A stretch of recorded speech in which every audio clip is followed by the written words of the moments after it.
So to answer this question, the first thing I would do is I would convert it into sines and cosines, because you always want to try to simplify this trig function stuff as much as possible to kind of clear the dust and see what you're really working with. So usually the simplification is going to amount to converting to sines and cosines and seeing if anything cancels out in the process. So in this case, if I simplify first, what I would do is I would say, okay, this is sine of pi y over, now my tangent is sine of pi y over cosine of pi y. So here I have a fraction in the denominator, so because of that one fraction, I'm going to want to multiply by the reciprocal of that denominator.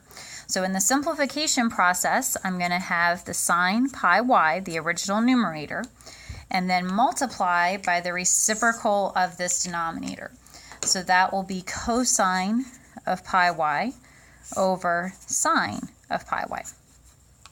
All right, so when I do that, then I see right there staring me at the face is this sine of pi y is going to cross out with that sine of pi y.